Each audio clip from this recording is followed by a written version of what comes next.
जीतना शब्द आपको झूठा लग सकता है, बहुत भौतिकवादी, बहुत ज्यादा ए ग्रेड, या किस्मत, या बाधाओं, या मांसपेशियों से भरे एथलीटों से भरा हुआ। हालांकि सच्ची जीत व्यक्तिगत उत्कृष्टता की अपनी व्यक्तिगत खोज से ज्यादा कुछ नहीं है। आपको दूसरों को गिराने या दूसरों की कीमत पर लाभ उठाने की जरूरत नहीं है। जीतना वह प्रतिभा और क्षमता है जिसके साथ आप पैदा हुए थे और जिसे आपने तब से विकसित किया है, और इसका पूरी तरह से उस लक्ष्य या उद्देश्य की ओर उपयोग करना है जो आपको खुश करता है। विजेता और हारने वाले प्रतिस्पर्धा में नहीं होते। जैसा कि आप ऊपर दिए गए उदाहरण से स्पष्ट रूप से देख सकते हैं कि विजेता और हारे हुए का मतलब प्रतिस्पर्धा नहीं है। 1% विजेताओं को हम में से बाकी लोगों से अलग करने वाली कोई रेखा नहीं है। जीतना भौतिकवाद या सिर्फ खेल कूद के बारे में नहीं है। ये जीवन में अपनी सफलता पाने के बारे में है, चाहे वह कुछ भी हो। ये खुशी पाने के बारे में हो सकता है, मैं एक शांत मन प्राप्त करने के बारे में हो सकता हूँ। यह आपके इच्छित जीवन में सफल होने और अपने सभी लक्ष्यों को प्राप्त करने के लिए काम करने के बारे में है। वेटली ने आदतों पर जोर दिया है। वेटली ने जीवन के विजेताओं और हारने वालों के बीच एक स्पष्ट अंतर ये बताया है कि विजेता अच्छी आदतें बनाते हैं जो उन्हें सफल होने में मदद करती हैं, जबकि हारने वाले अपनी सभी बुरी आदतों को बरकरार रखते हैं और डर और पछतावे के साथ जीवन जीने में संतुष्ट रहते हैं। वेटली के अनुसार जीतना मुट्ठी बांधकर दोस्ती करने जैसा नहीं है। यह अपने प्रतिद्वंद्वियों को ध्वस्त करने जैसा नहीं है। ये केवल सकारात्मक विकास की मानसिकता विकसित करने और जीतने की आदतों का निर्माण करने जैसा है। पुस्तक के अधिकांश भाग में वेटली ने उन 10 गुणों के बारे में बात की है जो विजेता को विशेष बनाते हैं। आइए एक एक करके इन 10 विजयी गुणों पर नजर डालें। स्व प्रोजेक्शन। आत्म प्रक्षेपण बस एक ऐसी क्रिया है जिसमें आप जो हासिल करना चाहते हैं उसकी एक बहुत ही स्पष्ट और विशिष्ट तस्वीर रखते हैं। यह आपके अंतिम लक्ष्य को जानने के बारे में है, लेकिन यह उससे कहीं अधिक है। केवल एक अंतिम लक्ष्य रखने के बजाय अपने दिमाग में एक फिल्म बनाएं जो आपको उस लक्ष्य को प्राप्त करते हुए दिखाए। उदाहरण के लिए, अगर आपकी कड़ी मेहनत का लक्ष्य अपने परिवार के साथ समय बिताना है, तो उस छुट्टी की कल्पना करें जिसके लिए आप काम कर रहे हैं। इस तरह के ठोस लक्ष्य रखने से आपको काम करने के लिए कुछ मिलता है जो सालाना टीपीएस रिपोर्ट को पूरा करने से कहीं ज्यादा रोमांचक होता है। आत्म प्रक्षेपण में मंत्र और प्रतिज्ञान शामिल हो सकते हैं जो आपके भविष्य की सफलता के विचार को दृढ़ता से मन में रखने में मदद करते हैं। स्पष्ट रूप से परिभाषित लक्ष्य बनाएं। आत्म प्रक्षेपण बहुत बढ़िया है, लेकिन अपने आप में आप सिर्फ दिवास्वप्न देख रहे हैं। किसी भी महत्वपूर्ण चीज को हासिल करने के लिए आपको ऐसे लक्ष्य चाहिए होंगे जो स्पष्ट रूप से परिभाषित हों। मैं स्मार्ट लक्ष्यों को प्राथमिकता देता हूं और इस विषय पर एक छोटी किताब भी लिखी है। जानें कि अपने लक्ष्यों को आदतों में कैसे बदलें। स्मार्ट लक्ष्य सरल बनाएं। स्मार्ट लक्ष्य निर्धारण से ऐसे लक्ष्य बनते हैं जो सभी महत्वपूर्ण मानदंडों को पूरा करते हैं। एक स्मार्ट लक्ष्य है। विशिष्ट सुधार के लिए एक विशिष्ट क्षेत्र को लक्षित करें। मापनीय लक्ष्य को परिमाणित किया जा सकता है या किसी तरह से मापा जा सकता है। यदि कोई लक्ष्य मापने योग्य नहीं है तो आपको इसे तब तक और तोड़ना होगा जब तक कि इसे मापा न जा सके। असाइन करने योग्य निर्दिष्ट करता है कि कार्य कौन करेगा। यथार्थवादी ये सुनिश्चित करता है कि लक्ष्य समय सीमा और लक्ष्य के सभी अन्य मापदंडों के भीतर प्राप्त किए जा सकें। समयबद्ध ये सुनिश्चित करता है कि पूरा होने का एक निश्चित समय हो।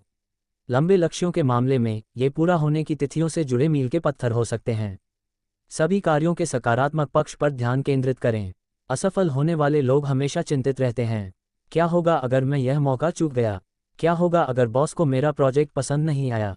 क्या होगा अगर मैं अपने लक्ष्य तक पहुंचने में असफल हो गया?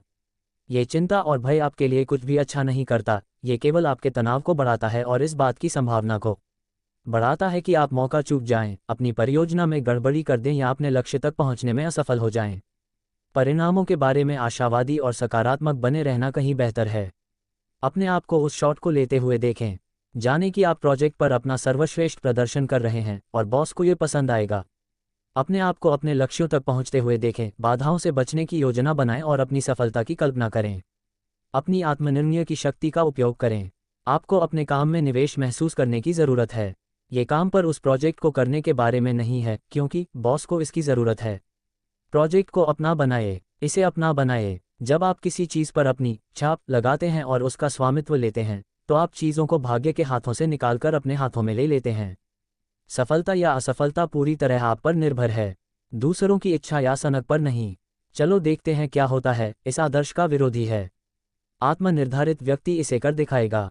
उनके पास आकस्मिक योजनाएं होंगी और वे ये सुनिश्चित करने के लिए काम करेंगे कि कोई भी चीज़ उन्हें अंधा न करे और उन्हें उनके लक्ष्यों से दूर न रखे। हारने वाले लोग बस न्यूनतम के साथ काम चलाते हैं और चीज़ों को होने देते हैं। आत्म जागरूकता। कोई भी व्यक्ति परिपूर्ण नहीं होता। हम सभी में कुछ न कुछ खामियां होती हैं। विजेता होने का मतलब परिपूर्ण होना और बाधाओं के बावजूद हमेशा सफल होना नहीं है। यह आपकी कमजोरियों को जानने और उनके लिए योजना बनाने के बारे में है। विजेता बनने के लिए आपको उन कार्यों को दूसरों को सौंपना या सौंपना पड़ सकता है जो आपके लिए कठिन हैं। अपनी मूल प्रतिभा पर ध्यान केंद्रित करें। आपको उन कार्यों के लिए बहुत अधिक अतिरिक्त समय सौंपना पड़ सकता है जिन्हें दूसरे लोग जल्दी से कर सकते हैं। ये सब अपने बारे में इस समझ के बारे में है। आत्म जागरूक होना सहानुभूति के बारे में भी है। अगर आप समझते हैं कि आपके आसपास के लोग कैसा महसूस करते हैं और उनकी परिस्थितियों और दर्द को महसूस कर सकते हैं, तो यह आपको समझने का एक व्यापक आधार देता है। ये समझ आपको और भी अधिक अनुकूलनीय और बदलाव के लिए तैयार होने की ओर ले जा सकती है।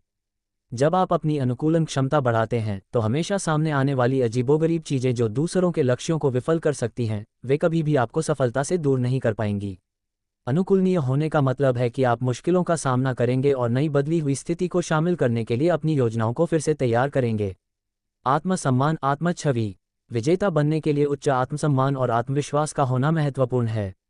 स्व अनुशासन। कोई भी ये सुनना पसंद नहीं करता कि सफलता के लिए बहुत मेहनत करनी होगी। आजकल बहुत से लोग आसान जवाब और हैक्स चाहते हैं। वे ऐसे शॉर्टकट चाहते हैं जो उन्हें समीकरण के कठिन, गंदे काम वाले हिस्से से बाहर निकाल सकें। खेद है कि सफलता पाने के लिए कोई उपाय नहीं है। अपने लक्ष्य को प्राप्त करने के लिए आपको कठोर आदतें बनानी होंगी।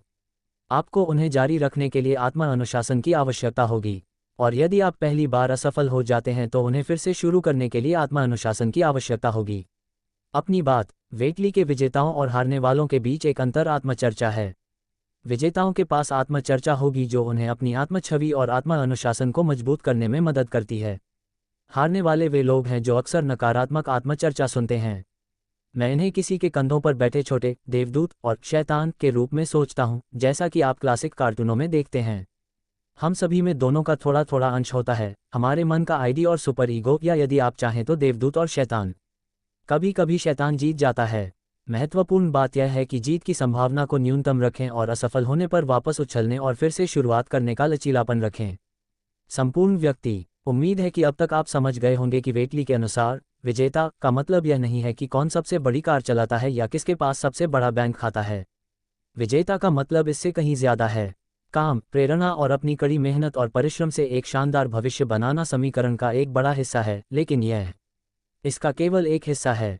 एक विजेता को समुदाय का हिस्सा होना चाहिए। उन्हें आध्यात्मिक होना चाहिए और खुद से बड़ी किसी चीज में विश्वास करना चाहिए, चाहे वह विश्वास किसी भी रूप में हो। उन्हें अपने परिवार के साथ समय बिताने के लिए उतना ही प्रयास करना चाहिए जितना वे काम पर परियोजनाओं में करते हैं। सब कुछ मायने रखता है। सब कुछ एक साथ रखने से शायद आप पैसे के मामले में सबसे अमीर व्यक्ति न बन जाएं। स्क्रूज तब तक अमीर थे जब तक कि उन्हें कुछ खराब फिगी पुडिंग नहीं मिली और उन्होंने अपनी जिंदगी बदल दी। भौतिक संपदा का अर्थ प्रेमपूर्ण परिवार और प्रशंसनीय मित्रों, पड़ोसियों और सहकर्मियों की संपदा की तुलना में बहुत कम है। एक संपूर्ण व्यक्ति होने का दूसरा पहलू दूसरों के साथ मिलकर काम करना है। वेटली के अनुसार विजेता दूसरों के साथ व्यापार करते हैं, उन्हें भी विजेता बनाने की कोशिश करते हैं।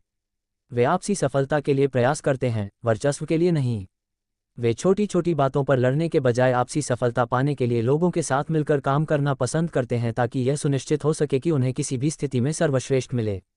वेटली के अनुसार हारे हुए लोग इस बात से चिंतित रहते हैं कि उनका शोषण किया जा रहा है या वे दूसरों का शोषण करने में अपना समय और प्रयास बर्बाद कर रहे हैं। जबकि वेटली के विजेता इस कहावत पर दृढ़ता से विश्वास करते हैं कि बढ़ती हुई लहरें सभी नावों को ऊपर उठाती हैं। वर्तमान में जियो। वेटली की विजेताओं की परिभाषा से पता चलता है कि वे समय के मूल्य को समझते हैं। वे अतीत के बारे में चिंता नहीं करेंगे, वह मर चुका है और चला गया है। अतीत केवल एक ही चीज़ के लिए अच्छा है कि हम गलतियों से सीखें और उन लोगों की प्यारी यादें जो हमें प्रिय हैं। एक बार जब वे यथार्थवादी और प्राप्त करने योग्य लक्ष्य निर्धारित कर लेते हैं, तो वे भविष्य के बारे में चिंता नहीं करेंगे। अच्छा भविष्य वह है जिसे सभी विजेता हासिल करना चाहते हैं, लेकिन भविष्य की सफलता के बारे में सपने देखने में बहुत अधिक समय व्यतीत करना आपको उस सफलता को प्राप्त करने के लिए आज ही आवश्यक कार्रवाई करने से रोक सकता है। इसलिए विजेताओं को तुरंत कार्रवाई करने की ज़रूरत है। उन्हें ये सीखने की ज़रूरत है कि कैसे अपनी उत्पादकता को अधिकतम किया जाए और साथ ही अपने दोस्तों, परिवार और प्रियजनों के साथ समय बिताया जाए। वे अब अपने समय का आनंद लेते हैं। वे जीवन और उसके द्वारा प्रदान की जाने वाली सभी चीज़ों का आनंद लेते हैं।